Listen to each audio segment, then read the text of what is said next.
ये salivary amylase carbohydrate को break करता है किस फॉर्म में, डाइसैकेराइड के फॉर्म में, ठीक है। और वो डाइसैकेराइड क्या होता है, माल्टोज होता है। यहाँ पर लगभग कितना होगा डाइजेशन, 25 to 30% डाइजेशन होता है। बकल कैविटी में और क्या प्रोसेस होती है, ग्राइंडिंग होती है फूड की, है ना, फूड की ग्राइंडिंग होती है, और जो सलाइवा है वो मिक्स हो जाता है किसके साथ में, फूड के साथ में, ठीक है। ये मेन प्रोसेस है और कुछ ज्यादा यहाँ पर नहीं होता है, chewing of food and grinding. फिर इसके बाद यहाँ पर कोई प्रोटीन या फैट का डाइजेशन नहीं होगा, no protein and fat digestion.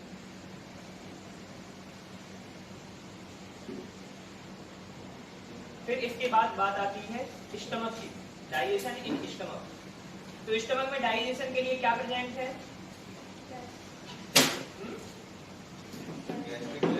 Yes, gastric gland present है जो कि सीक्रेट करती है गैस्ट्रिक जूस, है ना। अब गैस्ट्रिक जूस में क्या होता है, what is the composition of gastric juice, सिर्फ एंजाइम्स,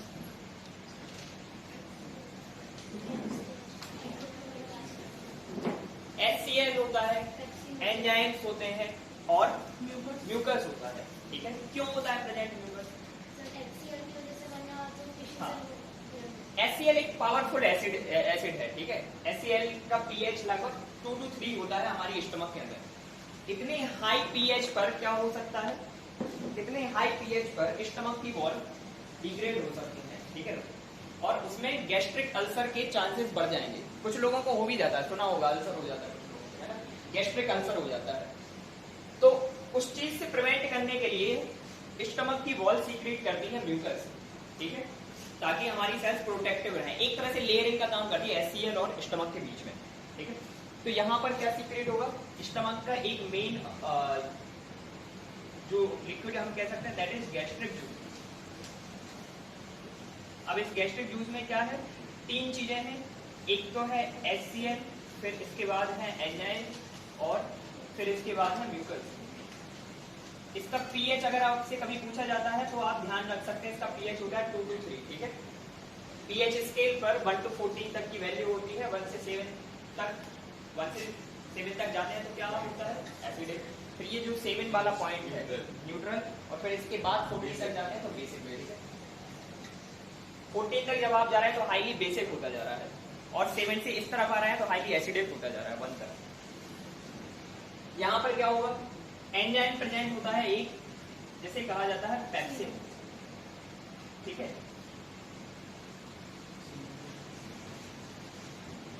पेप्सिन एंजाइम प्रेजेंट है, ठीक है। ये मैं एक्टिव फॉर्म के बारे में बात कर रहा हूँ, जो तुम लोग कह रहे हो ना पेप्सिनोजन, कैसा फॉर्म होता है, पेप्सिन को पेप्सिनोजन में बदला जाता है या पेप्सिनोजन को पेप्सिन में बदला जाता है, ये बताओ।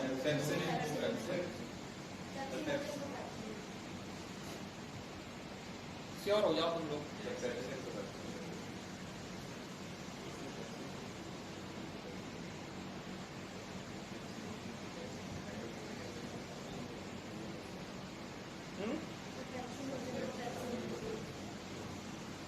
इस चीज को तुम लोग थोड़ा क्लियर करना, ठीक है।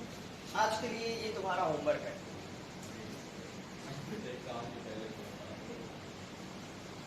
ये तुम्हारा होमवर्क है आज के लिए, ठीक है। सोचो, क्लास के अंत तक मैं बताता हूँ, ठीक। अब ये पेप्सिन यहाँ पे एंजाइम है, ये किस काम से रिलेटेड है, कार्बोहाइड्रेट, प्रोटीन या फैट में से किससे रिलेटेड है, ये प्रोटीन से रिलेटेड है। ये प्रोटीन को ब्रेक कर सकता है, ये प्रोटीन को ब्रेक करेगा और 2 यूनिट बनाएगा। पता है क्या, इन 2 यूनिट के बारे में पता है या सिर्फ पेप्टोन्स जानते हो, ठीक है। प्रोटीएजेस एंड पेप्टोन्स होते हैं, अगर तुम्हें एक ही पता है या तुम्हारी बुक में एक ही लिखा है तो एक ही ध्यान रख सकते हो। प्रोटीन 2 यूनिट में ब्रेक होता है, प्रोटीएजेस एंड पेप्टोन्स, ठीक है। तो जनरली तुम्हें अगर एक पता है और तुम्हारी बुक में एक ही मेंशन है तो एक भी लिख सकते हो, ताकि तुम कंफ्यूजन हो।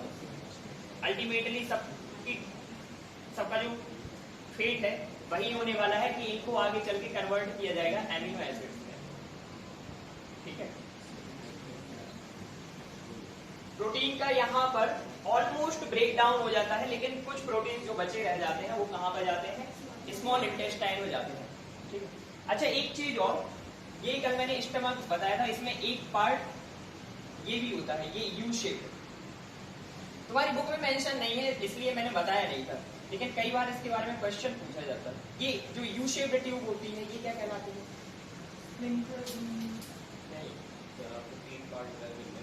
नहीं, स्टमक तो यहाँ पे खत्म हो गया है। स्टमक के बाद वाला ये जो यू शेप्ड टर्न है ये क्या है? इसका स्पेसिफिक नाम है, इसको कहा जाता है ड्यूडेनम। यस, स्मॉल इंटेस्टाइन का पार्ट है। स्मॉल इंटेस्टाइन के 3 पार्ट होते हैं, उनमें से ये पहला पार्ट होता है। तो यहाँ पर क्या होगा, प्रोटीन का ब्रेकडाउन होगा, पेप्टोन बने, पेप्टोन से एमिनो एसिड का फॉर्मेशन होगा। ये ध्यान रखना कि यहाँ पर म्यूकस की लेयर क्यों है, स्टमक को प्रोटेक्ट करने के लिए, ताकि किसी भी तरह का हार्म ना पहुंचे स्टमक की बॉडी को। फिर इसके बाद यहाँ पर कोई फैट का डाइजेशन नहीं होगा, लेकिन वो जो मैंने पॉइंट बताया था वो भी एडिशनली याद रखना। यहाँ पर कोई फैट का डाइजेशन नहीं होगा, but small amount of gastric lipase. Lipase का काम होता है फैट्स को ब्रेक करना, और ये स्टमक से रिलीज हो रहा है, इसलिए इसे कहा जा रहा है गैस्ट्रिक लाइपेज।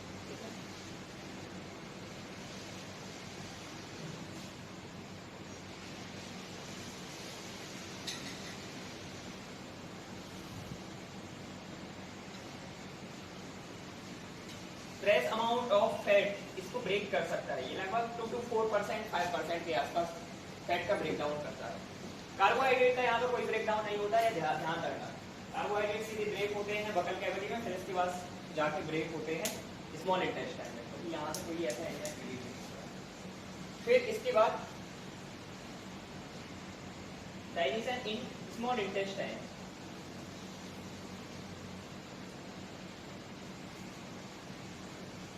स्मॉल इंटेस्टाइन में कैसे होगा ब्रेकडाउन सारी चीजों का?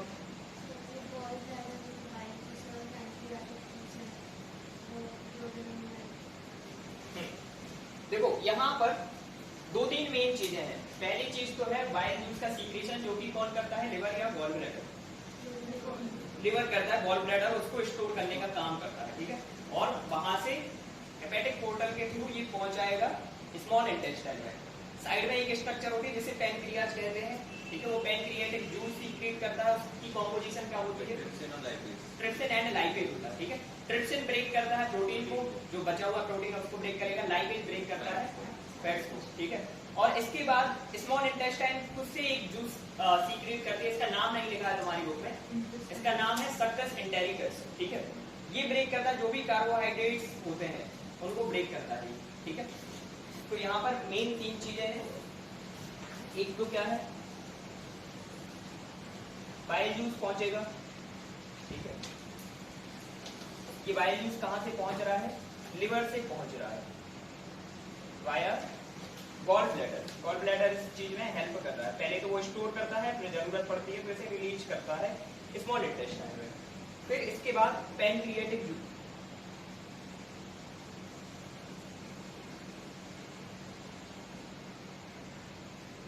पैनक्रियाटिक जूस में क्या होता है, ट्रिप्सिन एंड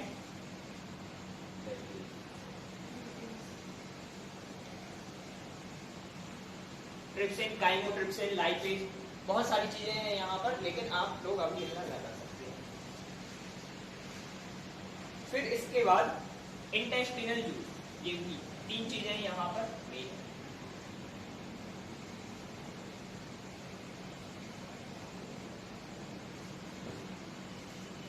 बाइल जूस का क्या काम होता है,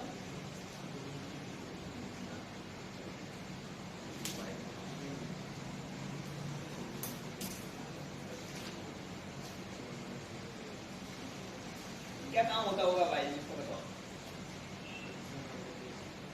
पहली बात तो ये फूड के मीडियम को एल्कलाइन बनाता है। स्टमक में था अभी तक फूड, यहाँ पे एसिड था, इस वजह से मीडियम कैसा था, एसिडिक। अब इसे टर्न किया जाता है बेसिक में, यानी कि एल्कलाइन मीडियम है। ये काम कौन करता है? बाइल जूस, क्योंकि इसका नेचर कैसा होता है? बेसिक होता है। ठीक है, ध्यान रखना पीएच वाइज कुछ क्वेश्चन पूछे जाते हैं। ऐसे ही सलाइवरी ग्लैंड का भी पूछा जाता है। सलाइवरी ग्लैंड से सलाइवा सीक्रेट होता है, उसका पीएच क्या होता है? स्लाइटली एसिडिक होता है। ठीक है, मतलब वो 6.3 से 7.3 की रेंज के बीच में काम करता है।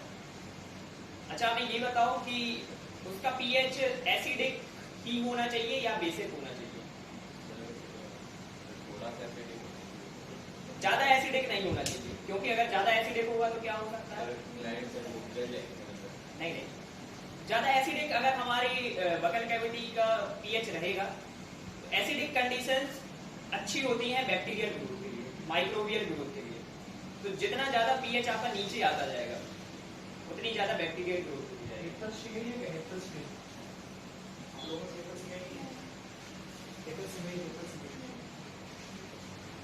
ठीक है, तो क्या होगा? एसिडिक मीडियम अगर बकल कैविटी में होगा तो हमें दिक्कत हो जाएगी। इस वजह से थोड़ा सा एसिडिक तो होता है, लेकिन ज्यादा एसिडिक हो जाएगा तो वो हमारे लिए प्रॉब्लमेटिक है। इसके अलावा बाइल जूस का सेकंड काम क्या है? इमल्सिफाई। यस, इमल्सिफिकेशन का मतलब क्या होता है? क्या काम होता है? फैट को सिंपल फॉर्म में लाना। यस, यहाँ पर सबसे पहला तो इसका काम लिख लो यानी कि साइड में। बाइल जूस के दो फंक्शन हैं। एल्कलाइन मीडियम प्रोवाइड करता है ये फूड के लिए और उसको बेसिक बना देता है। अच्छा, इनके नाम भी है। जब फूड स्टमक में होता है तो वो एसिडिक होता है और उसका एक अलग नाम है, और जब ये एल्कलाइन मीडियम में आ जाता है तब उसका एक अलग नाम है। इन्हें कहा जाता है काइम एंड काइल, है ना, सुना होगा। एल्कलाइन मीडियम प्रोवाइड करता है, फिर इसके बाद ये इमल्सिफाई करने का काम करता है।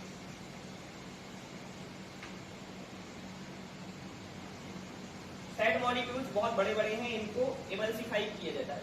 इमल्सिफिकेशन का मतलब होता है कि ये जैसे एक फैट मॉलिक्यूल है, इसके चारों तरफ इस तरह से बाइल जूस इकट्ठा हो जाता है और इसको फिर छोटे छोटे से ग्लोब्यूल्स में कन्वर्ट कर देता है। ग्लोब्यूल्स में कन्वर्ट होने के कारण अब इसे बहुत इजीली ब्रेक किया जा सकता है, अदरवाइज इसे ब्रेक करना इतना आसान नहीं है। ठीक है, ये होता है इमल्सिफिकेशन का मतलब। तो दो काम है बाइल जूस के। एल्कलाइन मीडियम प्रोवाइड करेगा, इमल्सिफाई करता है फैट मॉलिक्यूल्स के लिए। ऐसे ही पैनक्रियाटिक जूस क्या करता है? ये भी एल्कलाइन होते हैं, इससे रिलेटेड जो भी सीक्रेशन है, तो ये भी एल्कलाइन मीडियम प्रोवाइड कराएगा। ठीक है, इसके अलावा ट्रिप्सिन प्रोटीन्स को ब्रेक करेगा, लाइपेज फैट्स को ब्रेक करेगा। ठीक है, ये लिख सकते हो तुम लोग कहीं पर। एमाइलेज कौन सा वाला एमाइलेज? बहुत सारे एजेंट्स होते हैं, यहाँ पे मैं उतनी की बात ही नहीं कर रहा। मैंने कहा ना, जैसे कि एमाइलेज है, काइमोट्रिप्सिन है, ट्रिप्सिन है, लाइपेज है, सकस है, टेरिकस है, बहुत सारी चीजें अभी बताने के लिए, लेकिन जितना अभी तुम्हारी पेरीफेरी में आ रहा है उतना मैंने बता दिया था। ठीक है, और जब क्लास में थोड़ा बात करेंगे तब चीजों को और फैला के बताएंगे। लिख दे रहा।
लिख सकते हो, स्टार्च लिख सकते हो। फूड हमारे बॉडी में स्टार्च के फॉर्म में तो आता है, बिल्कुल लिख सकते हो।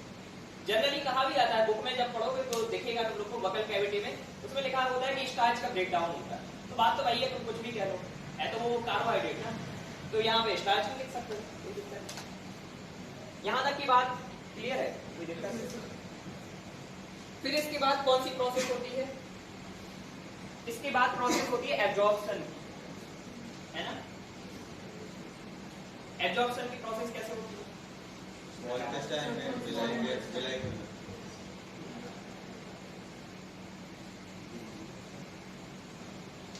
यहाँ से ये मॉलिक्यूल्स इतने छोटे फॉर्म में कन्वर्ट हो जाते हैं कि ये इजीली ब्लड वेसल्स तक जा सकते हैं, ब्लड वेसल से ब्लड फ्लो में ये इजीली ट्रेवल कर सकते हैं। इस काम को फैसिलिटेट करता है स्मॉल इंटेस्टाइन, और स्मॉल इंटेस्टाइन में स्पेशल स्ट्रक्चर होते हैं जिन्हें कहा जाता है माइक्रोविलाई, है ना। ये ऐसे बहुत सारी न्यूमरस स्ट्रक्चर्स हैं जो कि प्रेजेंट होती है स्मॉल इंटेस्टाइन में। ये इस तरह की स्ट्रक्चर होते हैं। इससे फायदा क्या होगा? What does it mean when we say that surface area will increase due to these structures? ठीक है, देखो जैसे कि मान लो आपके पास कोई एक ऐसी फ्लैट सरफेस होती है, तो आप खुद इमेजिन कर सकते हैं कि यहाँ पे कितनी चीजें आप एकोमोडेट कर सकते थे। लेकिन जब आपने इसको कन्वर्ट कर दिया इस शेप में, तो आप सोचो कि आपने लेंथ कितनी बढ़ा दी है। अगर इस पूरे को अनफोल्ड करोगे आप, तो ये कितना हो जाएगा, यानी कि सरफेस एरिया बढ़ चुका है। ठीक है, सरफेस एरिया बढ़ चुका है, यानी कि ज्यादा से ज्यादा चीजों को ये कैरी करके ले जा सकता है। ठीक है, तो एब्जॉर्प्शन वाले केस में लिख सकते हो आप लोग, there are special structures present, लिख लो, there are special structures present in the wall of small intestine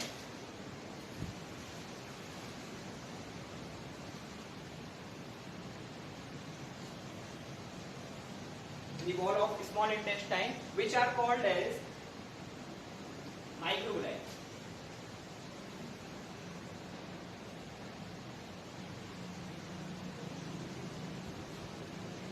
Due to these folded structures,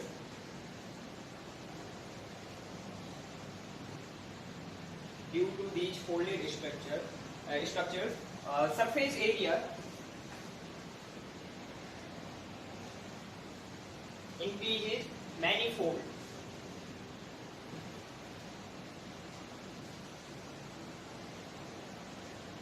And facilitates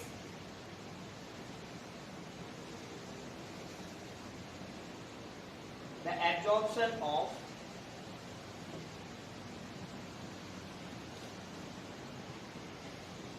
much quantity of nutrients.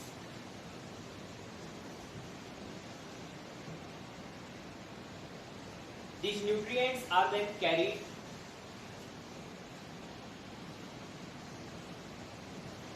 directly to the blood supply.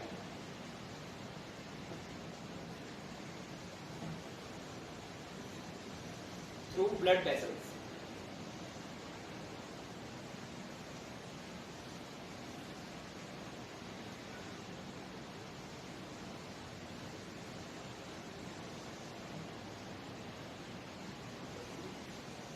Microvilli की भी structure होती है, उसमें भी बहुत सारे पार्ट्स होते हैं।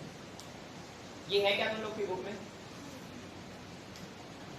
उसमें भी पूरा मतलब नेटवर्क होता है, नर्व्स का नेटवर्क होता है, आर्टरीज का नेटवर्क होता है, वीन्स का होता है, स्पेशल स्ट्रक्चर होती हैं जिन्हें लैक्टियल्स कहा जाता है।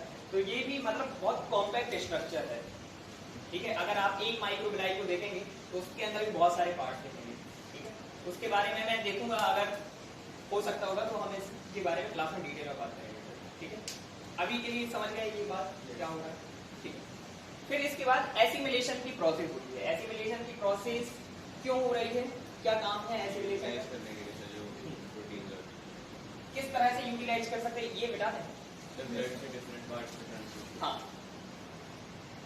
एसिमिलेशन का काम ये है कि हम यूटिलाइज करना चाह रहे हैं न्यूट्रिएंट्स को। अब इसे अलग अलग तरह से हम यूटिलाइज कर सकते हैं। या तो हमारी एनर्जी रिक्वायरमेंट्स हो सकती है, या हम पुरानी सेल्स को रिप्लेस करना चाह रहे हैं, प्रोटीन सिंथेसिस करना चाह रहे हैं, ग्रोथ एंड डेवलपमेंट, सारी चीजों के लिए हमारे लिए न्यूट्रिएंट्स की जरूरत है। तो बॉडी उनको यूटिलाइज कर पा रही है। This process is called as assimilation.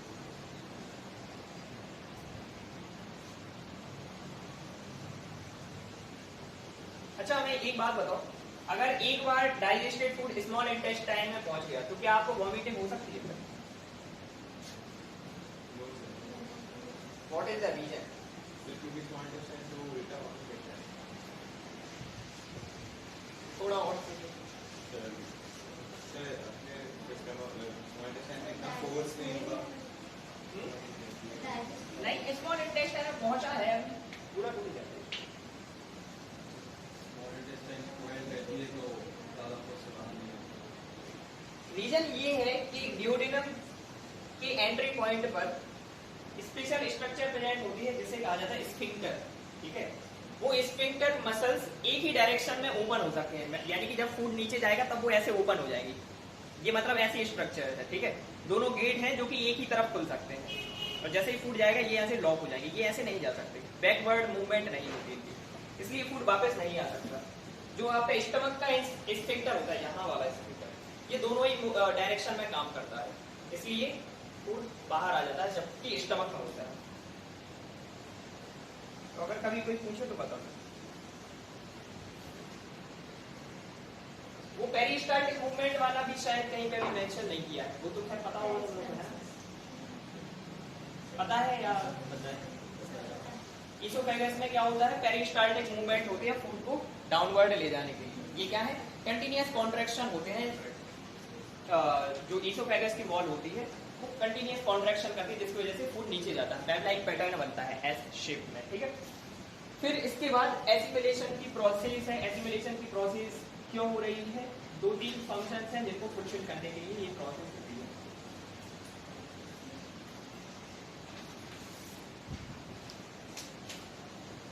सबसे फर्स्ट है एनर्जी रिक्वायरमेंट के लिए.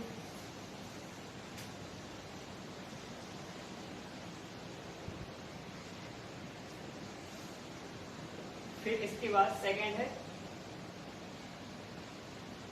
For the biosynthesis. बायोसिंथेसिस किस चीज का? अलग अलग तरह के मॉलिक्यूल्स जिसकी बॉडी को जरूरत है.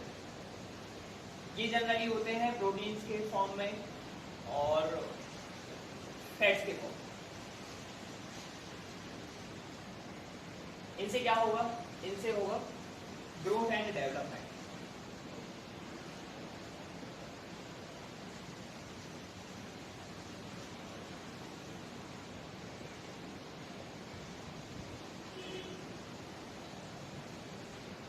फिर इसके बाद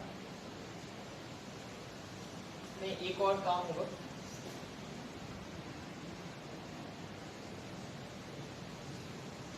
कभी जब हमारी बॉडी एप्रोप्रिएट अपटेक नहीं कर पाती है फूड का, तो उस टाइम पर हमें रिजर्व की जरूरत पड़ती है.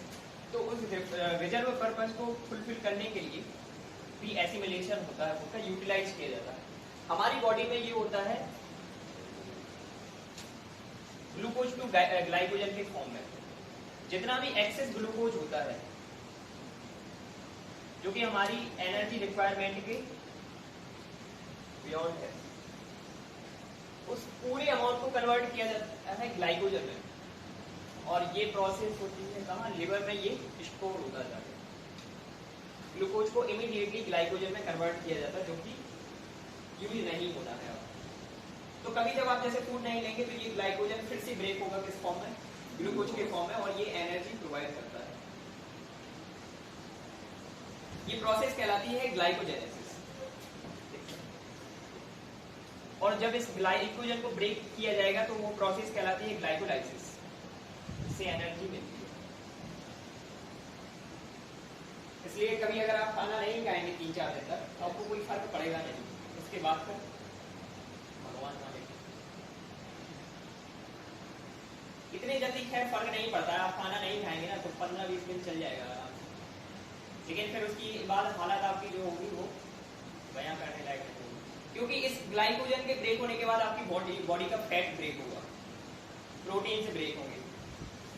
आपको एनर्जी हमेशा बॉडी कोशिश करती है कि ग्लूकोज के ब्रेकडाउन से एनर्जी मिलती है, लेकिन जब ये सोर्स अवेलेबल नहीं होते हैं तो जो हमारी बॉडी के लिए इंपॉर्टेंट मॉलिक्यूल्स होते हैं फिर वो ब्रेक होते हैं.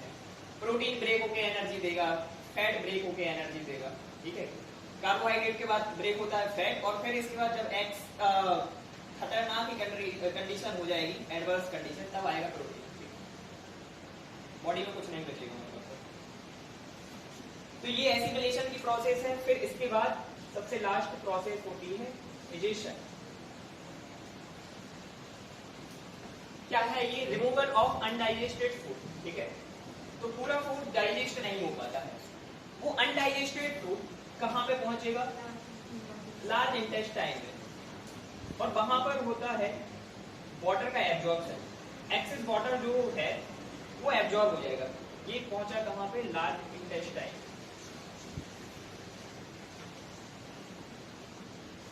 यहां पर होता है एब्जॉर्प्शन किस चीज का? वाटर का, excess water and salt.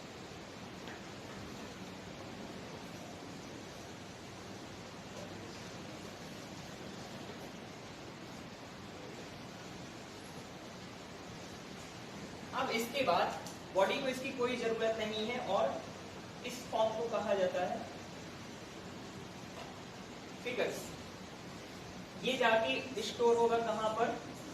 Rectum में, और यहां पर भी फिर कॉन्ट्रैक्शन होता है, रेक्टम का कॉन्ट्रैक्शन होता है, और ये सबसे लास्ट पार्ट एनएस के थ्रू बॉडी से बाहर रिलीज होता है।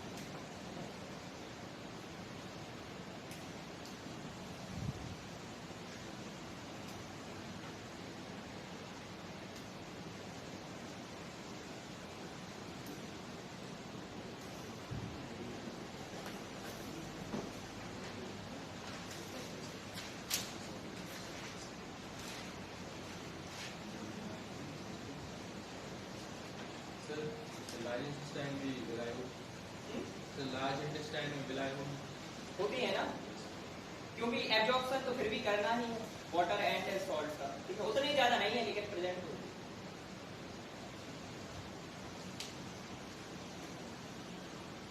ठीक है, तो ये यहाँ तक की बात क्लियर है। फिर इसके बाद रेस्पिरेशन की बात करेंगे। कुछ इसमें बचा हो, तुम्हें ध्यान आ रहा हो तो बता सकते हो, कुछ पूछना हो। स्फिंक्टर मसल्स का क्या कुछ बताएंगे? स्फिंक्टर मसल्स हमारी बॉडी में एक तो स्टमक की एंट्री पर प्रेजेंट होती हैं, फिर इसके बाद स्टमक के टर्मिनेशन पॉइंट पर जहां से स्मॉल इंटेस्टाइन स्टार्ट होती है, ठीक है। ये फूड की अपकमिंग को कंट्रोल करने का काम करती है, रेगुलेट करने का काम करती है। जैसे जब फूड को जाना होगा तो ये कॉन्ट्रैक्ट करेंगी, रिलैक्स करेंगी, ठीक है, ताकि ये अंदर की कैविटी को भी फैला पाए। फिर इसके बाद नीचे वाली जो स्फिंक्टर मसल है ये एंश्योर करती है कि एक बार फूड स्मॉल इंटेस्टाइन में पहुंच गया तो वो वापस ना जा पाए, ठीक है। तो एक तरह की मसल्स हैं ये। मसल्स के बहुत अलग अलग टाइप होते हैं, एडेक्टर मसल्स होती हैं, एब्डक्टर मसल्स होती हैं, स्फिंक्टर मसल्स होती हैं। तो उनमें से ये एक टाइप है मसल का जो कि यहाँ पर प्रेजेंट है, ठीक है। ये बता दें। फिर रेस्पिरेशन के बारे में बताओ क्या जानते हो। सबसे पहला डिफरेंस तो ये बताओ, रेस्पिरेशन एंड ब्रीदिंग में क्या डिफरेंस है?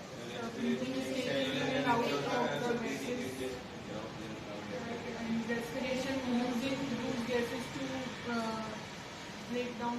रेस्पिरेशन सेलुलर लेवल पे होता है। ठीक है। Respiration is a physical as well as chemical process, लेकिन ब्रीदिंग कैसी होती है? टोटली फिजिकल प्रोसेस है। और डिफरेंस क्या है? So respiration, respiration so it is used to break down the food. Sir respiration पूरी बॉडी में हर सेल में होता है, वैसे ब्रीदिंग से अपने माउथ और लंग्स के बीच में होती है। ठीक है। रेस्पिरेशन का काम क्या है? एनर्जी प्रोवाइड कराना। ब्रीदिंग का काम है ऑक्सीजन एंड CO2 का एक्सचेंज करना, बस। और रेस्पिरेशन कहाँ काम कर रहा है? रेस्पिरेशन में पूरा रेस्पिरेटरी सिस्टम ये तो आता ही है, बाकी सेल्स भी इंक्लूड है। ब्रीदिंग में सिर्फ रेस्पिरेटरी सिस्टम यानी कि लंग्स तक ही मशीन है। रेस्पिरेशन को फोटोसिंथेसिस की उल्टी रिएक्शन कह सकते हैं क्या? Yes sir. ठीक है।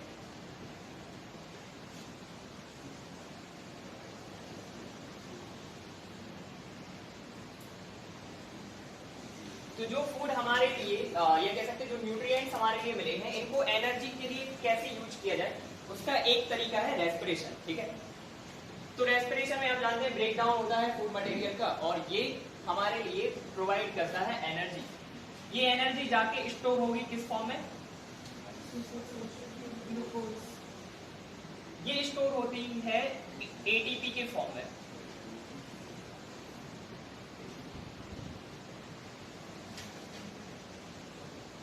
यहां से ये बॉन्ड ब्रेक हुए इसलिए एनर्जी रिलीज हुई। ये एनर्जी जाती है और हमारे बॉडी में एक मॉलिक्यूल होता है जिसे कहा जाता है ADP, ठीक है।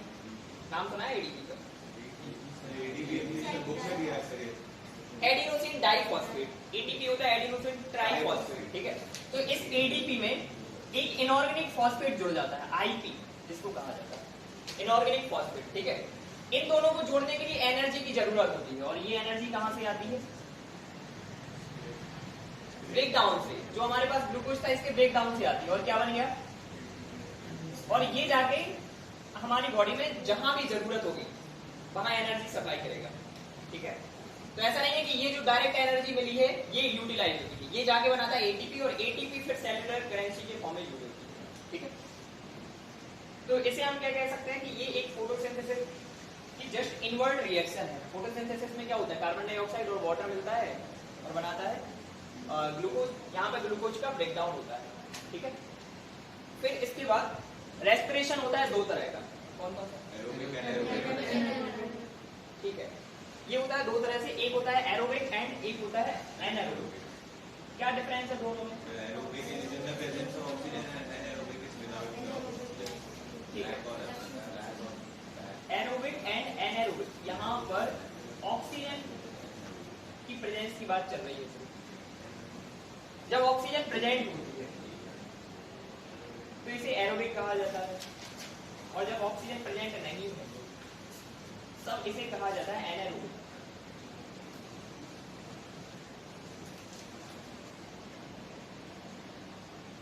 दोनों में से कौन सा ज्यादा फायदेमंद है? हमारी बॉडी में इनमें से कौन सा वर्क करता है? दोनों ही वर्क करते हैं। एग्जाम्पल दो हमारी बॉडी में एनारोबिक रेस्पिरेशन का। सर मसल्स में होता है, तो जब बहुत तेज रनिंग करने उसके बाद ठीक है, सर हाँ सही कह रहे हो। देखो एरोबिक रेस्पिरेशन में ऑक्सीजन प्रेजेंट है, और यहाँ पर एक अच्छी चीज ये होती है कि पूरा का पूरा जो मॉलिक्यूल है वो ब्रेक हो जाता है, इसलिए यहाँ पर ज्यादा एनर्जी रिलीज होती है, ये ज्यादा एनर्जी देगा हमारे लिए। ये ऑक्सीजन की एब्सेंस में हो रहा है, पूरा मॉलिक्यूल ब्रेक नहीं हो पाता है, ये हमारे लिए लेस एनर्जी प्रोवाइड करेगा। And what do I mean when I am saying कि एरोबिक रेस्पिरेशन में पूरा ब्रेक डाउन नहीं हो रहा है, मतलब एरोबिक में ये लास्ट पॉइंट तक पहुंच जाएगा CO2 प्लस H2O, ठीक है। इससे ज्यादा ब्रेक डाउन इसका नहीं हो सकता, लेकिन एनारोबिक में ये बीच की कंडीशन में फंस जाता है। यहाँ पर दो प्रोडक्ट बन सकते हैं, ऑर्गेनिजम्स पर डिपेंड करेगा कि किस तरह का प्रोडक्ट फॉर्म हो रहा है। एक है इथाइल अल्कोहल और दूसरा है लैक्टिक एसिड, ठीक है लैक्टिक एसिड। हमारी बॉडी में क्या फॉर्म होता है? लैक्टिक एसिड, हमारी बॉडी में फॉर्म होता है लैक्टिक एसिड। सोचो अगर हमारी बॉडी में इथाइल अल्कोहल बनता होता, नशे में होते, जरूरत नहीं पड़ती हमारे। तुम लोगों ने ईस्ट का नाम सुना होगा है ना? ईस्ट के अंदर इथाइल अल्कोहल का फॉर्मेशन होता है, और एक टाइम ऐसा आता है कि उसकी बॉडी में बहुत ज्यादा कॉन्सेंट्रेशन में इथाइल अल्कोहल फॉर्म हो जाती है, तो इसके कारण मर जाता है। मतलब ये नशा उसकी मौत का कारण बन जाता है। तो देखो इथाइल अल्कोहल और लैक्टिक एसिड, इसका फॉर्मूला तुम लोग को पता ही होगा, C2H5OH होता है इथाइल अल्कोहल का फॉर्मूला, ठीक है। और इसका फॉर्मूला भी पता होगा,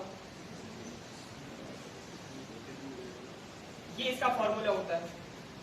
अब देखो ये कितने बड़े बड़े मॉलिक्यूल हैं, इनको और ब्रेक कर सकते हैं क्या? किया जा सकता है, इसीलिए तो यहाँ पे कम एनर्जी मिली है हमारे लिए, कि बॉडी ने उसको पूरा तोड़ा ही नहीं है। अगर पूरा ब्रेकडाउन हुआ होता तो ज्यादा एनर्जी मिलती।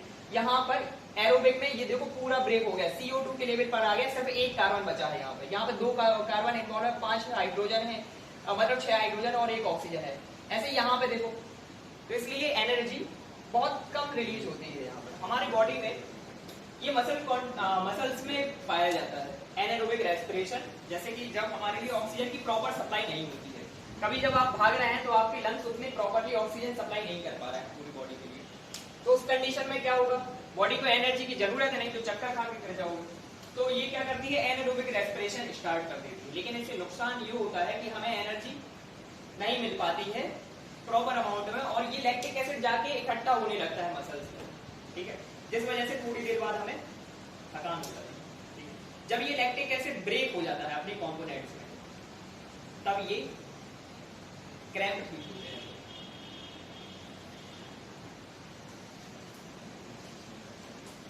फिर इसके बाद difference between respiration and breathing. क्या डिफरेंस है ब्रीदिंग और रेस्पिरेशन के? So breathing physical process.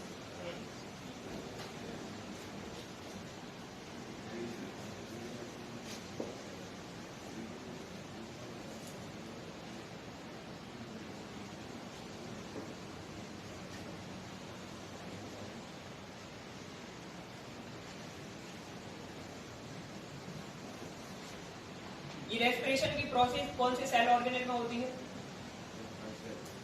नहीं, सेल ऑर्गेनेल, सेल के अंदर पार्ट हो गया ना, तो सेल के कौन से पार्ट हैं?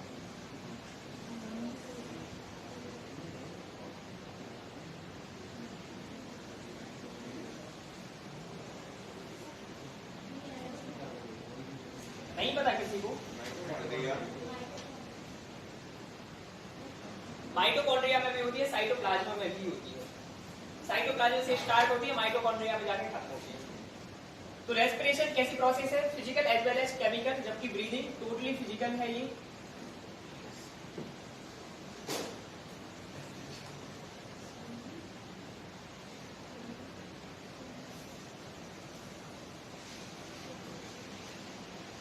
इसमें क्या इंक्लूड है? रेस्पिरेटरी सिस्टम है एक तो पूरा, यानी कि लंग्स वगैरह आएंगे इसमें, एंड सेल्स।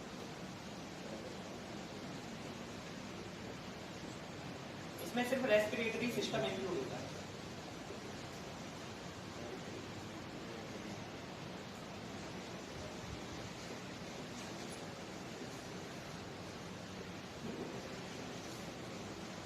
फिर इसके बाद तीसरी चीज क्या है? It is related with energy production. इसका काम ही है कि इसको एनर्जी प्रोड्यूस करनी है, जबकि ब्रीदिंग का ऐसा कोई उद्देश्य नहीं है।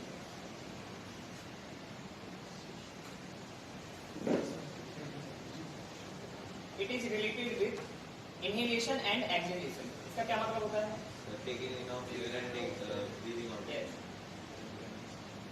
ऑक्सीजन को इनहेल कर रहे हैं हम, मतलब ऑक्सीजन जब बॉडी के अंदर जा रही है तब इनहेल कहते हैं इसे, और जब कार्बन डाइऑक्साइड बॉडी से बाहर जाती है तो इसे एक्सहेलेशन।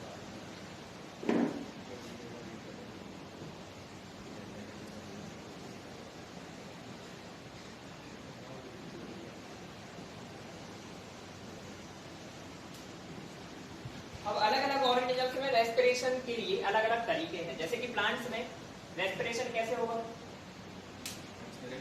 लाइट के टाइम पे जब सनलाइट है एक्सेस होगी, फूड की जरूरत पड़ती है, ब्रेक डाउन करेंगे अपने स्टार्च को स्टोर किया। हाँ, ठीक है। प्लांट्स में जैसे कि रूट है, स्टेम है एंड लीफ है, हर एक पार्ट में रेस्पिरेशन की प्रोसेस अलग चलती है। रूट्स में कैसे होती है? रूट्स में होती है रूट हेयर्स के थ्रू। रूट हेयर्स जानते हो? ठीक है। रूट हेयर्स क्या करता है? डिफ्यूजन के थ्रू ऑक्सीजन को बॉडी के अंदर लेता है। वो ऑक्सीजन कहाँ प्रेजेंट होती है? सॉइल पार्टिकल्स के बीच में। ठीक है, वो ऑक्सीजन बॉडी के अंदर जाएगी कैसे? रूट हेयर्स के थ्रू, और वहां पे ग्लूकोज का ब्रेकडाउन करेगी, क्योंकि फूड तो बॉडी में हर जगह जा रहा है ना, तो रूट्स में भी जाएगा, स्टेम में भी है, लीव्स में भी है, बस पार्ट अलग अलग है कि कौन सा पार्ट कहाँ पे रेस्पिरेशन का काम करेगा। फिर ऐसे ही स्टेम में स्ट्रक्चर होती है स्पेशल, उन्हें क्या कहा जाता है? ध्यान रखना तुम लोग ये प्लांट्स के केस में थोड़ा सा, अदरवाइज हर जगह स्टोमेटा लगा के आ जाओगे ना तो दिक्कत हो जाएगी। प्लांट्स में रूट के अंदर जब रेस्पिरेशन होना होगा तो यहाँ पे रूट हेयर्स होते हैं, और ये प्लांट्स के केस में सिर्फ एक चीज आप देखने को मिलेगी आपको कि ये डिफ्यूजन की प्रोसेस के थ्रू होता है, क्योंकि प्लांट का सरफेस एरिया बहुत बड़ा होता है। ब्रांचिंग पैटर्न देखते हो, अंदर की तरफ रूट्स देखते हो, स्टेम देखते हो, उसका सरफेस एरिया बहुत ज्यादा है, इसलिए ये ऑक्सीजन अगर डिफ्यूजन के थ्रू भी लेगा तो इसको कोई लॉस नहीं है। ठीक है, लेकिन हमारी बॉडी में हमें नुकसान हो जाएगा। इनकी बॉडी पे देखो हर जगह पोर्स प्रेजेंट है, हमारे पास सिर्फ 2 नॉस्ट्रल है, कितनी ऑक्सीजन जा सकती है हमारी बॉडी से? लिमिटेड क्वांटिटी में। इनके पास ऑक्सीजन सप्लाई करने के लिए बहुत सारे चैनल्स हैं। ठीक है, इसलिए डिफ्यूजन की प्रोसेस के थ्रू होता है। तो रूट में होते हैं रूट हेयर्स, फिर इसके बाद स्टेम में होती है small openings which are called as lenticels. ठीक है, तो इन लेंटिसिल्स के थ्रू ऑक्सीजन बाहर से अंदर की तरफ जाती है और रेस्पिरेशन का काम करती है। फिर इसके बाद लीव्स, तो लीव्स में तो वही चीज है स्टोमेटा, अब दिन के टाइम पे क्या होता है, रेस्पिरेशन तो ये दिन में भी कर रहे हैं, एनर्जी तो उनको हमेशा चाहिए, तो दिन के टाइम CO2 जो फॉर्म होती है वो तो यूटिलाइज हो जाती है, इनको चाहिए ना फोटोसिंथेसिस के लिए कार्बन डाइऑक्साइड, तो वो यूटिलाइज हो जाती है, इसलिए कार्बन डाइऑक्साइड रिलीज नहीं होती है दिन के टाइम। लेकिन रात के टाइम में क्या होता है, CO2 का कोई यूज नहीं है, फोटोसिंथेसिस बंद है, तो यहाँ पे CO2 जो फॉर्म हुई वो कहाँ जाएगी, प्लांट से बाहर जाएगी। अब क्वेश्चन ये रहता है कि स्टोमेटा तो बंद होते हैं, कैसे जाएगी बाहर? तो स्टोमेटा कभी भी टोटली बंद नहीं होते हैं, स्मॉल अपर्चर्स हमेशा उनके बीच में एग्जिस्ट करते हैं, जिसकी वजह से CO2 बाहर डिफ्यूज हो जाती है, ठीक है। तो ये प्लांट का केस है कि प्लांट में 3 स्ट्रक्चर्स होती हैं, ये रूट के लिए रूट हेयर्स, फिर स्टेम के लिए लेंटिसिल्स और लीव्स के लिए स्टोमेटा, जो कि रेस्पिरेशन का काम करते हैं। फिर इसके बाद कुछ छोटे ऑर्गेनिजम्स हैं जैसे कि अमीबा। अब इस अमीबा में कैसे होगा रेस्पिरेशन?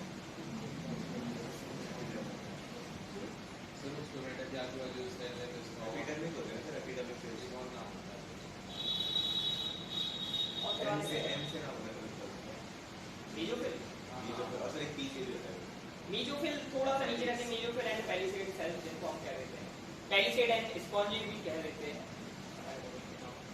ठीक है। तो अमीबा में कैसे होता है रेस्पिरेशन? सेल सरफेस या कह सकते हैं कि बॉडी वॉल, एक ही सेल है इसके पास, इस बॉडी वॉल के थ्रू ये ऑक्सीजन को अंदर की तरफ डिफ्यूज करता है, ठीक है, और रेस्पिरेशन की प्रोसेस होती है। फिर इसके बाद और कौन से ऑर्गेनिजम्स हैं जिसके बारे में ध्यान रखना है? एक बहुत इंपॉर्टेंट है इंसेक्ट्स, स्किन और लंग्स। यहाँ पे देख लो आप लोग, क्या सेल मेम्ब्रेन लिख लो, क्योंकि अभी बॉडी वॉल एक जगह और आएगा तो कंफ्यूज हो, ये सेल मेम्ब्रेन लिख सकते हो, ठीक है। इंसेक्ट्स में एक स्पेशल स्ट्रक्चर होती है इनकी स्किन पर, जिसे क्या कहा जाता है, ट्रैकिया कहा जाता है। ये हमारे ट्रैकिया जैसा नहीं है, ठीक है, इसका सिर्फ नाम ट्रैकिया है, ठीक है, और इसकी छोटी छोटी यूनिट्स होती है, तो कभी कभी इसका नाम आपको दूसरा भी लिखा मिलेगा, इन्हें कहा जाता है स्पाइरेकल्स, ठीक है। ये छोटी छोटी ट्यूब्स का चैनल है जो इनकी पूरी स्किन पर प्रेजेंट होता है, जिसकी वजह से ऑक्सीजन बाहर से अंदर आती है। फिर इसके बाद जैसे कि अर्थवर्म के बारे में भी पूछा जाता है, तो इसकी मॉइस्ट स्किन होती है, ये तो पता ही है, तो इसमें बॉडी सरफेस के थ्रू ये होता है। फिर इसके बाद जो हायर ऑर्गेनिजम्स होते हैं उनमें लंग्स होते हैं,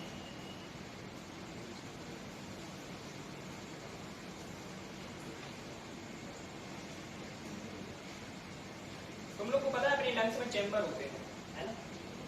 हाँ या ना? एक लंग में 2 होते हैं और दूसरे वाले में 3 होते हैं, कौन से वाले में ऐसा होता है? लंग्स में भी होते हैं, पार्ट होते हैं।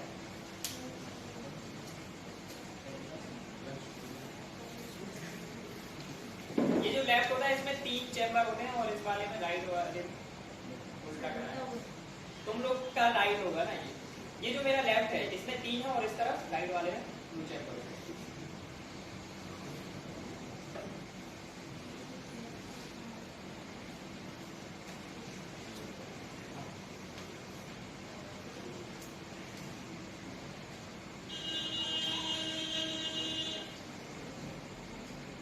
ये यहाँ पे एटीपी की बात आई थी, एटीपी से कितनी एनर्जी रिलीज होती है, कोई आइडिया है क्या? और यहाँ पे भी लिखो, जो एरोबिक रेस्पिरेशन होता है इससे हमें मिलती है 38 एटीपी, और जो एनारोबिक रेस्पिरेशन होता है इससे मिलता है मात्र 2 एटीपी।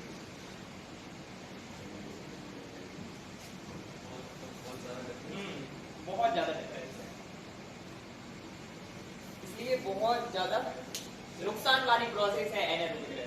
बहुत देर तक ब्रश करते हैं वो लैक्टिक एसिड बनता रहेगा, सर 2 एटीपी तो मिल रहा है सर, तो मतलब इंफिनिटी रन कर सकते हैं। तो फिर लोग चक्कर खा के क्यों गिर जाते हैं दौड़ने के बाद, जो बहुत ज्यादा दौड़ रहे हैं? 2 एटीपी मिल रहा है लेकिन तुम्हारी बॉडी में उससे ज्यादा डिमांड भी तो नहीं होनी चाहिए ना, तुम हल्के हल्के दौड़ोगे तो फिर तो लोग मैराथन 26 किलोमीटर की कितने की होती है ना मैराथन, हाँ, तो उतना भी दौड़ लेते हैं फिर तो लोग। लेकिन अगर तुम बहुत फास्ट स्प्रिंट कर रहे हो अगर तुम, और तुम कहो कि 2 एटीपी में तुम्हारा काम चल जाए पूरी बॉडी का, चल जाएगा? तो तो फिर लोग चक्कर खा के गिर जाते हैं ऐसे लोग अगर ज्यादा देर तक दौड़ेंगे। हाँ, तो मैंने एक क्वेश्चन पूछा था कि एक एटीपी से कितनी एनर्जी रिलीज होती है, बताओ। 30.5 approximately kilo joule energy release होती है एक एटीपी।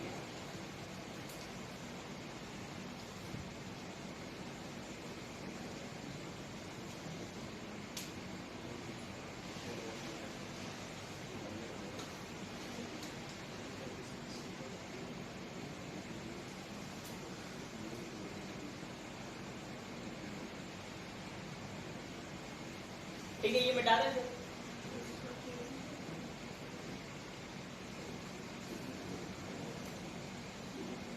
रेस्पिरेटरी सिस्टम में क्या क्या पार्ट होते हैं ह्यूमन में?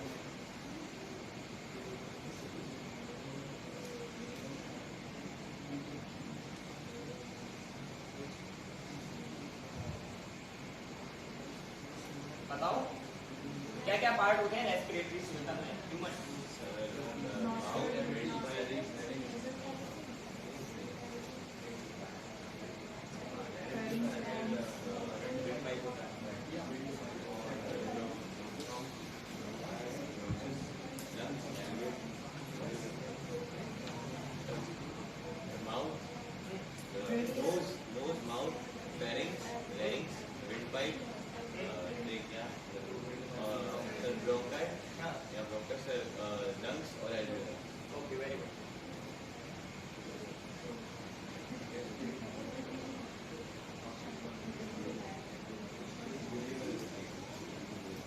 अच्छा, ये बताओ हमें कि लंग्स में एल्वियोलस की हमें जरूरत क्यों पड़ी? लंग्स से सीधे फ्लैट भी तो हो सकते थे, ऑक्सीजन तो वहां भी जा सकती है। अरे कैसी बात कर रहे हो? लंग्स में ऑक्सीजन गई, ब्लड वेसल्स अगर आसपास रहेंगी तो ऑक्सीजन तो फिर भी जाएगी, ब्लड में जा सकती है। तो एल्वियोलाई की जरूरत पड़ी क्यों? लंग्स के अंदर हमने छोटे छोटे सेक्स क्यों बनाए हुए हैं?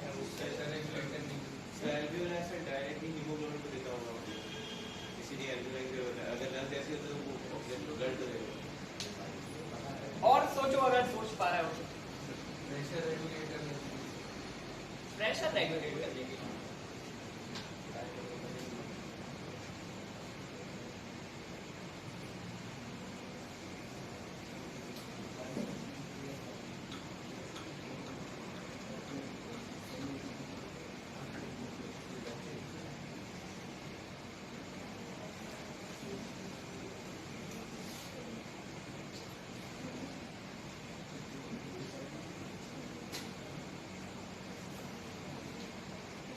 अच्छा, एक चीज और बताओ, कितनी एल्वियोलाई होते होंगी हमारे लंग्स में?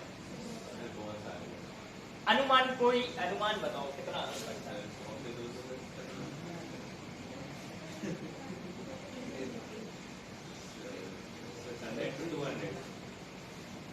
और कोई बताना चाहेगा?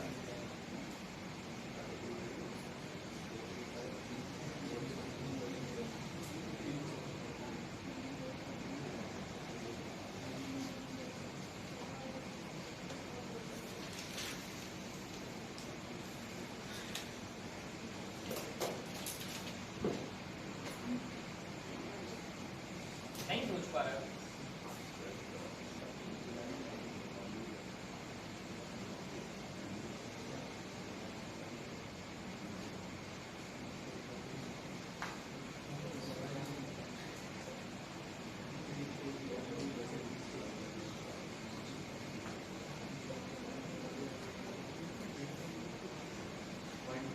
About 60 crores of alveoli are present. Alveolus are present inside our lungs. कहाँ 200-300 पर अटके थे तुम लोग? 200-300 नेग्लिजिबल है उस फिगर के आगे।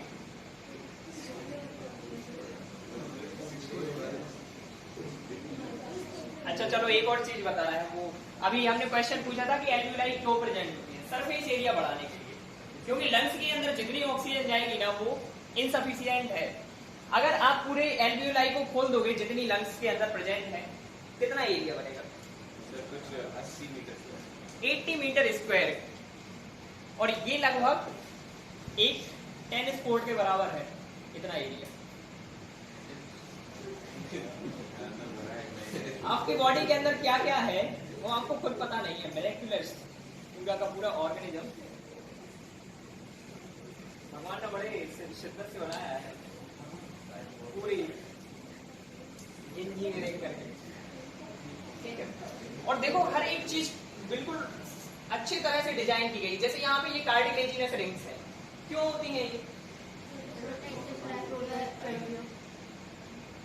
ये जो ट्रैकिया है इसके सराउंडिंग में कार्टिलेजिनस रिंग होते हैं। कार्टिलेजिनस क्या होता है? कार्टिलेज और बोन्स के बारे में पढ़ा हुआ है ना। तो ये कार्टिलेज की बनी हुई रिंग्स होती हैं। इन रिंग्स का काम क्या है, किसी को पता है क्या?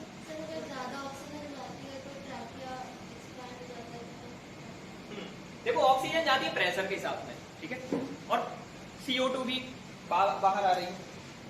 तो इतने प्रेशर के साथ में ये विंड पाइप कोलैप्स से कर सकता है, इसको डैमेज हो सकता है, ठीक है। इमेजिन करो कि किसी स्ट्रॉ के अंदर से एयर को आप सक करेंगे तो वो स्ट्रॉ ऐसा पिचक जाता है ना। तो ऐसे ही इसके साथ में होगा, चिपक जाएंगे बॉल्स। अब कार्टिलेजिनस रिंग प्रेजेंट है तो ये इसने इसको सॉलिडिफाई किया हुआ है, ये अंदर नहीं जा पाएगा, मूवमेंट नहीं होगी, एयर अंदर जाएगी, CO2 बाहर आएगी, कोई नुकसान नहीं होगा। ध्यान रखना ऐसी चीजें पूछी जाती हैं कई बार। ये पूछा जाता है एल्वियोलाई क्यों प्रेजेंट है, कार्टिलेजिनस रिंग्स क्यों प्रेजेंट है, ये सारी चीजें पता होगी।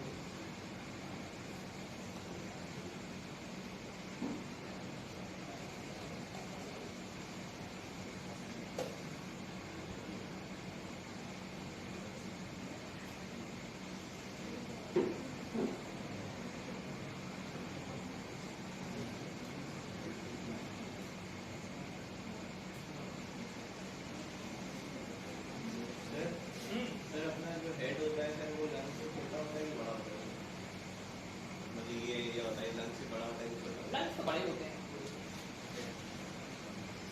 अब हमारे हेड वाले एरिया में ये आता है स्कल वाला हेड, ये थोड़ी है, ये इतना पोर्शन जो है स्कल वाला है, जो क्रेनियम है इतना है। लंग्स तो बड़े हैं पूरे।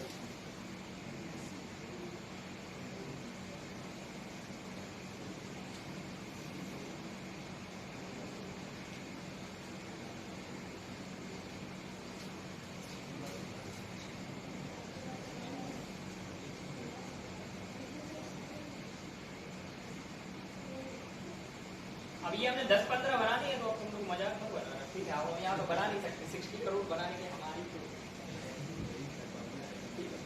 बनाते बनाते जिंदगी खत्म हो जाएगी, हमें बहुत काम करने हैं, ठीक है।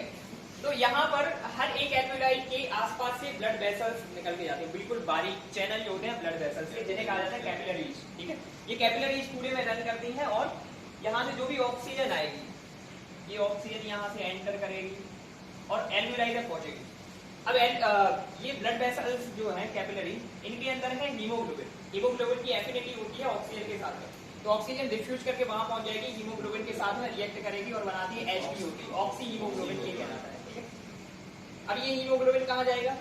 सेल की तरफ जाएगा, सेल में ऑक्सीजन को रिलीज कराएगा, ठीक है। तो सेल के अंदर ऑक्सीजन गई, ऑक्सीजन अपना काम करेगी, वहां पर रेस्पिरेशन का काम करेगी, जो भी मॉलिक्यूल्स हैं उनको ब्रेक करेगी। उनको जैसे ही ब्रेक करती है तो क्या फॉर्म होगा? CO2 फॉर्म होगा, ठीक है। CO2 की कॉन्सेंट्रेशन सेल के अंदर बढ़ जाती है।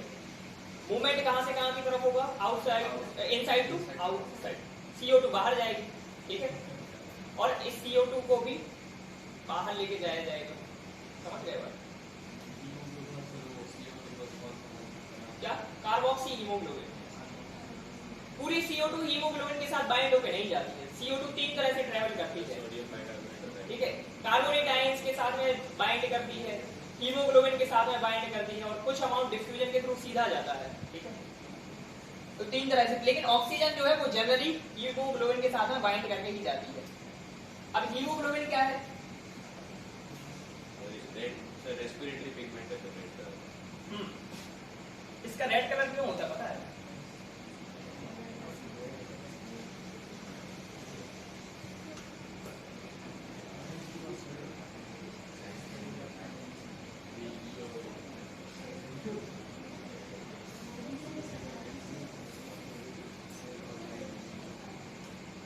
अभी यहाँ पे बहुत सारी चीजें हैं इसमें मेंशन करने के लिए, जैसे लंग्स के चारों तरफ एक मेम्ब्रेन होती है जिसे कहा जाता है प्लूरिक मेम्ब्रेन, जो इसको प्रोटेक्ट करती है। तो डायफ्राम भी तो होता है। हाँ, फिर इसके बाद नीचे की तरफ एक स्ट्रक्चर होती है जिसे कहा जाता है डायफ्राम, फिर इसके सेगमेंट्स भी होते हैं। अभी तो कैपिलरी भी नहीं बनाएंगे चारों तरफ, तो बहुत डिटेल है ये डायग्राम। ये नीचे की तरफ डायफ्राम होता है, जो इनहेल और एक्सहेल की प्रोसेस होती है इसमें। ये रिब केज जो है, ये रिब केज, फिर इसके बाद डायफ्राम, ये सारे के सारे हेल्प करते हैं, ठीक है। स्टर्नम होता है ये यहाँ पर, ठीक है। इसके पीछे की तरफ स्टर्नम होता है, रिब केज है, और नीचे की तरफ डायफ्राम है। ये सारे के सारे मिलकर इनहेल और एक्सहेल की प्रोसेस को फैसिलिटेट करते हैं, ठीक है। अब इसमें आप लिख सकते हो एक पूरा पाथवे की कहाँ से स्टार्ट होता है और कहाँ की तरफ मूव होती है। तो ये सारा काम स्टार्ट होता है नॉस्ट्रिल से, फिर इसके बाद ये पहुंचेगा नेजल पैसेज में, फिर ये वहां से मूव करेगा आगे की तरफ फेरिंग्स, फिर फेरिंग्स से ये जाएगा लैरिंग्स। अच्छा, लैरिंग्स भी एक स्ट्रक्चर है जिसकी बात है। लैरिंग्स क्या होता है? साउंड बॉक्स होता है, ठीक है। इसमें फ्लैप्स होते हैं, कार्टिलेजिनस फ्लैप्स यहाँ भी होते हैं अंदर की तरफ। जब ऑक्सीजन इनके साथ में कोलाइड करती है तो वहां से साउंड प्रोड्यूस होता है। अलग अलग लोगों में अलग अलग स्ट्रक्चर होती है, इसलिए आवाज अलग अलग होती है। फेरिंग्स, लैरिंग्स, फिर इसके बाद ट्रैकिया, फिर इसके बाद ब्रोंकस, इसको प्लूरल में जब लिखेंगे तो ब्रोंकाई कहलाता है। फिर इसके बाद ब्रोंक्यूल,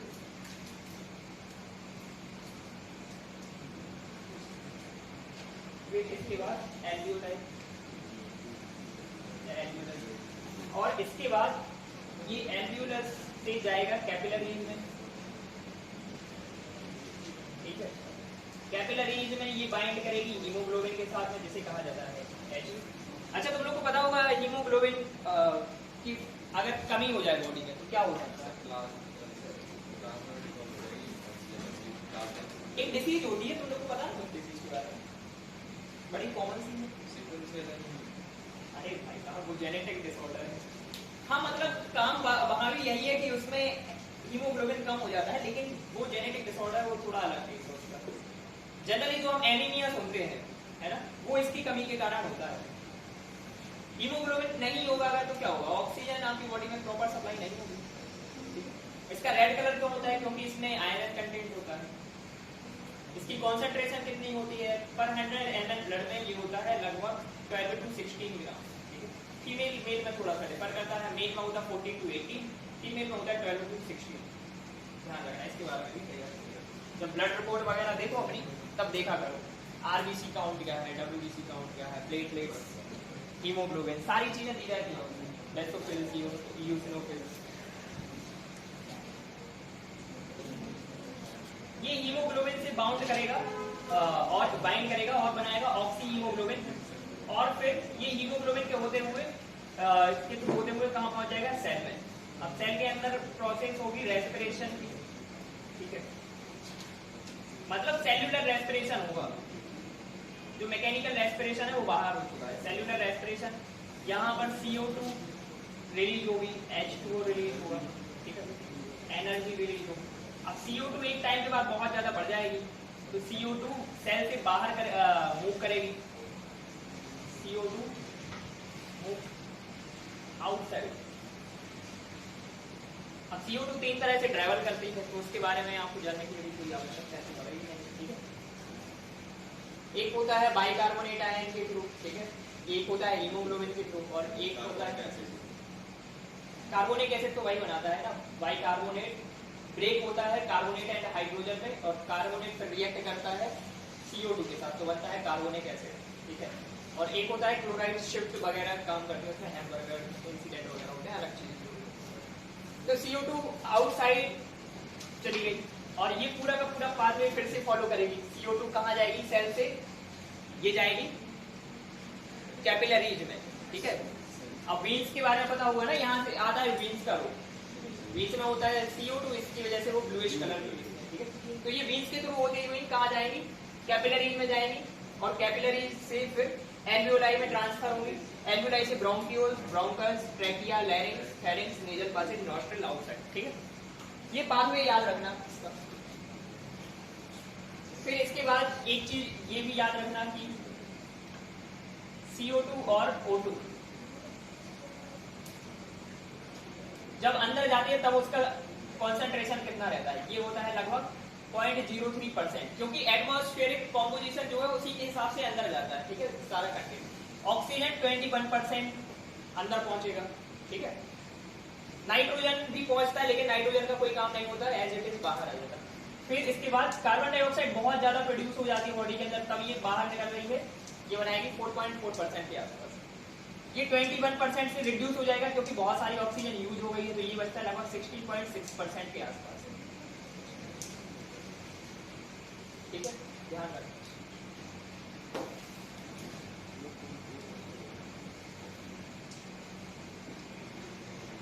इसमें ये भी याद रखना कि अगर हीमोग्लोबिन कम हो जाए due to the deficiency of haemoglobin, anaemia हो जाता है, ऑक्सीजन सप्लाई नहीं होती सही से। आयरन कंटेंट बढ़ा देते हैं, डॉक्टर कहेगा स्पिनच यूज करो, जो भी आयरन कंटेंट वाली चीजें हैं। फॉलिक एसिड की दवाइयां दे देता है, वो टॉनिक दे देता है, और वो जो टॉनिक देता है उसमें आयरन कंटेंट होता है, इसलिए वो बहुत कड़वा सा भी लगता है। वो वही एकमात्र ऐसा टॉनिक है जिसका टेस्ट अच्छा नहीं लगता।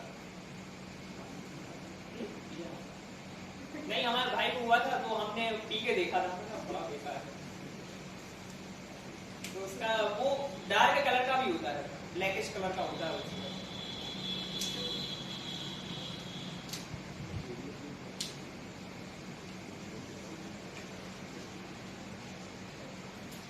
ठीक है, तो इससे रिलेटेड बहुत सारी चीजें हमने लगभग बताने की कोशिश की है, जितने में आपका काम चल जाए। जितनी रीजनिंग यहाँ पे हो सकती थी वो भी बता दी, बस लिखवाया नहीं है। जैसे कि ये सरफेस एरिया बढ़ जाता है तो क्या होता है, या एल्वियोलस क्यों प्रेजेंट होती है, फिर इसके बाद ये ट्रैकियल रिंग्स या कार्टिलेजिनस रिंग्स क्यों प्रेजेंट होती है, हीमोग्लोबिन का कंटेंट क्या होता है, नहीं होगा तो क्या होगा, ये सारी चीजें बता देंगे क्योंकि इनको लिखाने में थोड़ा सा टाइम लगेगा, इसलिए मैंने आपको बता तो दी है कि ध्यान रखें।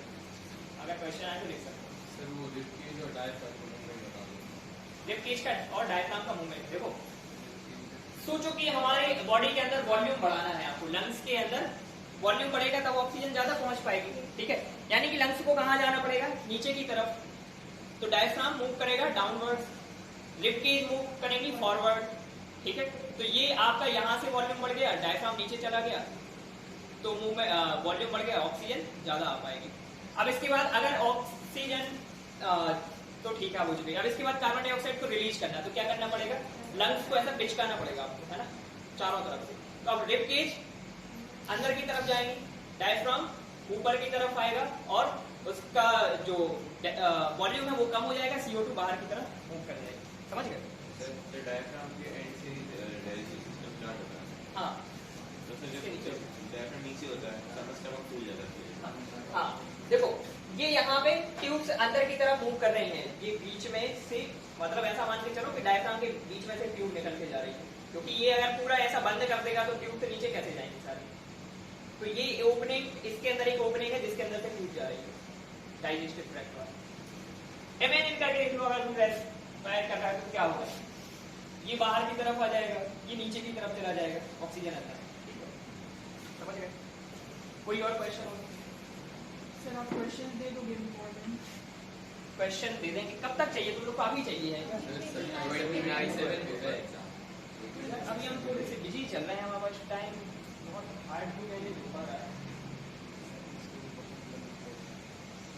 कल हम घर 10 बजे पहुंचे थे रात में, हमारे क्योंकि पुराने बैचेस तो चल ही रहे हैं, तो हम यहाँ की 2 घंटे की एक्स्ट्रा टाइमिंग हमारी बढ़ गई है। कल हमने स्कूल के बाद से 6 बैच लिए थे और हम स्कूल में पढ़ाते हैं तो वहाँ भी टाइमिंग, तो ये मान के चलो कि हम कल सुबह 7 बजे से रात के 10 बजे तक वर्किंग। हमने कल खाना नहीं खाया था दोपहर में, हम सीधा घर पहुंचे थे और वहाँ 3 से 5 2 घंटे की बैच थी, फिर इसके बाद 5:30 से 7:30 हमारे दोस्त थे, फिर इसके बाद 2 और। कल सर ने कहा कि इन लोग को पढ़ा देना एक्स्ट्रा, चलो ठीक है, कुर्बानी देनी होगी। देखा है सेक्रेटरी,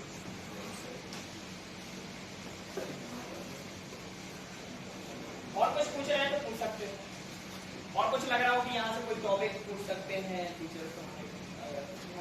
सर फिशेस के भी बारे में आ सकता है रेस्पिरेशन।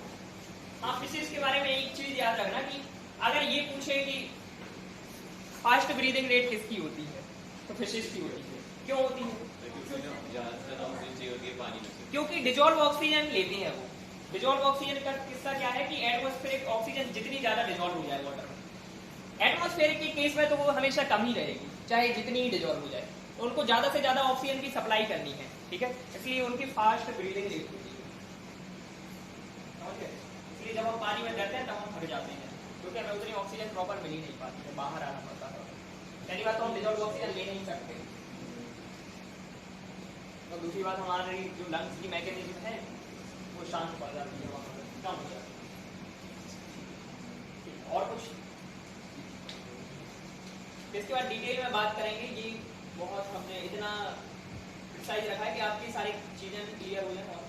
वैसे तो नहीं लिखा ना, वो जो कंटिन्यू चल रहा था उसके आगे तो नहीं लिखा, जो जैसे न्यूट्रिशन की प्रोसेस चल रही थी उसके आगे तो नहीं लिखेंगे।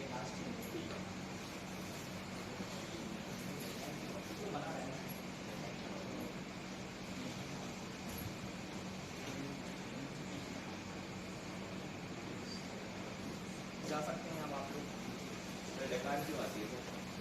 डकार क्यों आती है ऊपर? स्टमक में स्पेस मेंटेन करने के लिए ऑक्सीजन प्रेजेंट, मतलब जैसे आप कोई भी फूड ले रहे हैं वहां पे रिएक्शंस चल रही हैं तो वहां पे गैसेस फॉर्म होती हैं, ठीक है, अलग अलग तरह की, तो वहां पे कैविटी जनरेट हो जाती है फूड के बीच में, तो उसको एडजस्ट करने के लिए वो बाहर रिलीज होती है और वो फूड नीचे चला जाता है, मेंटेन होता है। डकार मतलब जो आती है वो इसोफेगस से आती है, तो जो डकार आती है वो विंड पाइप से आती है कि इसोफेगस, उसको विंड पाइप का फूड में थोड़ी कोई काम है, इसोफेगस से